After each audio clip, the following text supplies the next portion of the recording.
मैं संत की शरण ले लेता हूं। याज्ञवल्क्य जी महाराज के पास चले गए राजा जनक। बोलिए श्री सद्गुरु। जगह है कि नहीं आप लोग? सद्गुरु महाराज की जय ध्वनि इसीलिए करता हूं, करा देता हूं कि जागृत होकर सुनिए, चैतन्यता रहनी चाहिए। सज्जनों, राजा जनक महर्षि याज्ञवल्क्य के पास चले गए। सत्संग चल रहा था।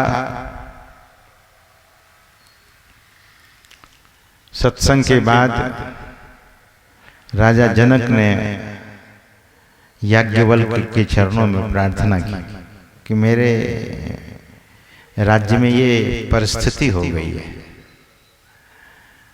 याज्ञवल्क्य महाराज की मौज ध्यान से सुनेंगे। हमारे यहाँ सदुकड़ी कहावत है, राजा का फौज और संत की मौज। वो कोई नहीं जानता।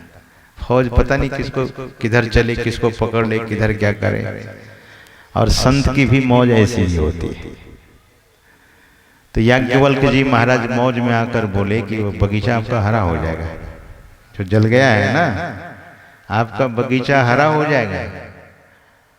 जैसे राजा जनक का बगीचा ऐसा था सज्जनों, एक बार अगर फूल खिल जाता था तो कभी मुरझाता ही नहीं था। देखिए कैसा बगीचा था। एक बार पौधा में फूल खिल गया तब वो मुरझाता नहीं था। तो याज्ञवल्क्य ऋषि ने कहा कि आपका बगीचा वैसे ही हो जाएगा जैसे पहले था, लेकिन एक काम करना पड़ेगा राजन। राजा जनक ने हाथ जोड़ा और कहा कि महाराज क्या करना पड़ेगा? बोले आप नहीं, आपको छोड़कर कोई ऐसा धर्मात्मा हो जो कच्चा घड़ा, मिट्टी का कच्चा घड़ा और कच्चा धागा, कच्चा धागा लोग बांधते हैं ना हाथ में, आजकल मौली हाथ में बांधते हैं, उसको कच्चा धागा कहा जाता है। बोले कच्चा धागा उस कच्चे घड़े में बांधकर कुएं, आपके बगीचा में जो कुआं है ना, उससे पानी भरकर बगीचा में छिड़क देगा तो पूरा बगीचा वैसा ही हरा भरा हो जाएगा। कच्चा घड़ा में पानी रुकेगा क्या? संभव है? कच्चा घड़ा में पानी कैसे रुकेगा? और धागा भी कितना पतला होता, कच्चा धागा, उससे पानी निकाला जाएगा और छिड़क दिया जाएगा। राजा जनक अपने राजधानी को लौट गए और ये खबर फैला दी, है कोई ऐसे सज्जन जो ऐसा कर दे? बड़े बड़े धर्मात्मा लोग आए, किसी से यह काम नहीं हो पाया। कोशिश लोगों ने की, घड़े में कच्चा, घड़े के गले में कच्चा धागा बांधकर जैसे कुआं में डुबाते थे, घड़ा ही बिखर जाता था। टूटता क्या था, वो तो मिट्टी का था, बिखर जाता था। राजा को बड़ी चिंता हुई, सबको खबर भेजी थी, राजा दशरथ को भी खबर भेज दिया, चिट्ठी पठाई, ऐसा ऐसा है महाराज, मेरे बगीचा को कोई हरा कर दे। और राजा दशरथ के पास जब यह खबर आई तो पत्रवाहक को कहा कि जाओ बोल देना कि 1 सप्ताह के अंदर हम यह काम करवा देंगे। करेंगे नहीं, राजा जनक के बगीचा को हम हरा कर देंगे। तो अब राजा दशरथ सोचने लगे, मैं तो बोल दिया कि बगीचा हरा कर दूंगा, अगर गया, मैं ही गया या किसी को भेजा, बगीचा हरा ना होगा, फिर तब तो इस चिंता में उसने भोजन छोड़ दिया, राजा दशरथ ने। माता कौशल्या भोजन की थाल सजा कर ले जाती थी और कहती थी कि मेरे पति परमेश्वर भोजन कर लीजिए। पहले की नारी जो होती थी ना, पति को परमेश्वर मानती थी, और आजकल तो जो पढ़ी लिखी नारी है अपने पति को नाम लेकर के बुला दे, इधर आओ। यहाँ जो बैठी हैं आप लोगों के बारे में मैं नहीं कहता हूं, मैंने सुना है अपने पति को ऐसे बुला लेती। लेकिन माता कौशल्या का भाव कितना पवित्र है। तो राजा दशरथ के पास जब थाली सजा कर ले जाती थी तो राजा दशरथ कहते थे कि रख दो, मैं बाद में खा लूंगा, लेकिन वो भोजन वहीं का वहीं पड़ा रह जाता था, खाते नहीं थे। चिंता हो गई। इस प्रकार से 7 दिन बीत गए, 7 दिन बीत गए। अब बड़ी चिंता होगी। उनका जो मेहतर था राजा दशरथ के पास आकर निवेदन करता है कि महाराज आप भोजन क्यों नहीं करते हैं?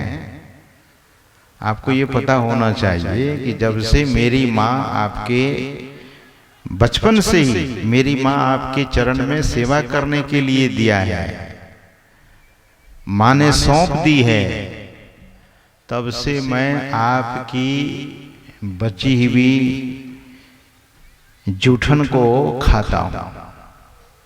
आप जो कुछ टुकड़े छोड़ देते हैं, सब्जी छोड़ देते हैं, व्यंजन छोड़ देते हैं, वही खा के मैं रहता हूं। इसके अलावा आज तक आपके बगीचा से एक फल भी नहीं खाया हूं। जो जूठा छूट आप छोड़ देते हैं उसी को मैं खा के रह जाता हूं। आपको ऐसी कौन सी समस्या हो गई है बताइए? आप भी सत्संग में बैठते हैं, गुरुदेव के सानिध्य में, गुरु वशिष्ठ के सानिध्य में सत्संग में जब आप बैठते हैं तो मैं भी कहीं न कहीं वहीं खड़ा रहता हूं। मैं भी सत्संग सुनता हूं और बहुत मनोयोग पूर्वक से सत्संग सुनता हूं। मैंने निवेदन किया आपसे, सत्संग करना मन तोड़ शरण संतन की। तो महाराज आपको क्या कष्ट हो गया? तो राजा ने अपनी बात अपने मेहतर को बता दिया, अपने नौकर को। नौकर ने कहा कि यह काम तो मैं जाके कर दूंगा, आप चिंता क्यों करते हैं? मैं राजा जनक के बगीचा को हरा कर दूंगा। ध्यान से सुनिएगा, राजा दशरथ का एक नौकर वो दावा कर दिया कि मैं राजा जनक के बगीचा को हरा कर दूंगा, हरा भरा कर दूंगा। राजा दशरथ को भी बड़ी हैरानी हुई। राजा दशरथ ने कहा कि तब तुम जाओगे वहां? बोले जरूर जाऊंगा, आपका आदेश तो केवल हो। ठीक है, मेरा आदेश है, तुम जाओ। राजा दशरथ का वह नौकर जाता है राजा जनक के दरबार में, खबर भेजता है कि मैं आपके बगीचे को हरा कर दूंगा। मैं दशरथ का दास, सम्राट राजा दशरथ का मैं दास हूं और आपके बगीचा को हरा कर दूंगा।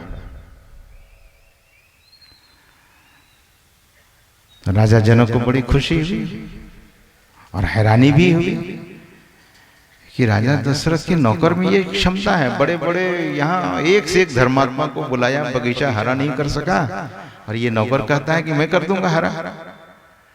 आओ कर दो हरा, ये है शर्त, कच्चा घड़ा कच्चा धागा। बोले महाराज कहाँ है कुआं? तो कुआं दिखा दिया गया। घड़े में कच्चा, घड़े के गले में कच्चा धागा बांध करके डुबाया और डुबा करके सीधे पानी ऊपर ले आया। अब इतने लोग थे, बड़े हैरान हो गए कि इतने बड़े बड़े धर्मात्मा कच्चा घड़ा में पानी नहीं भर सका। ये राजा दशरथ का नौकर, और उसमें से पानी निकाल करके पूरे बगीचे में छिड़क दिया, पूरा बगीचा वैसे हरा का हरा हो गया। राजा दशरथ बहुत हैरान हो गए, राजा जनक बहुत हैरान हो गए। बोले करते क्या हुआ? बोले कुछ नहीं, अपने मालिक के प्रति मैंने निष्ठा रखी है।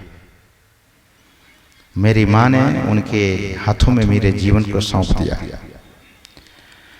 और तब से मैं एक निष्ठ होकर राजा दशरथ की सेवा करता हूं, उन्हीं का जूठन खाता हूं। और महाराज इसमें भी शायद विशेषता हो न हो, राजा दशरथ जब सत्संग करने जाते हैं, अपने गुरु के चरणों में बैठकर सत्संग करते हैं, सुनते हैं, तो मैं भी किसी न किसी कोने में रहकर खड़े होकर सत्संग करता हूँ। शायद ये सत्संग का प्रभाव है कि आज आपका बगीचा हरा भरा हो गया। सत्संग का बड़ा प्रभाव है सज्जनों। संत याज्ञवल्क्य जी महाराज के चरण शरण में गए कि महाराज उपाय बता दीजिए। इधर वशिष्ठ जी महाराज का सत्संग का प्रभाव देखिए। पूरे ब्रह्मांड में सत्संग यज्ञ से बढ़कर दूसरा कोई यज्ञ नहीं है। इसीलिए तो भगवान श्री कृष्ण कहते हैं, नहीं ज्ञानेन सदृशम पवित्रम यह विद्यते। भगवान श्री कृष्ण कहते हैं, अर्जुन ज्ञान के समान पवित्र करने वाला दूसरा कुछ नहीं है। वैसे तो लोग कहते हैं कि ये कथा लगती है, कहानी लगती है, कहानी ही सही, कथा ही सही, लेकिन सत्संग की महिमा छिपी है इस कथा और इस प्रसंग में। राजा दशरथ भी सत्संग करते थे और राजा जनक भी सत्संग करते थे।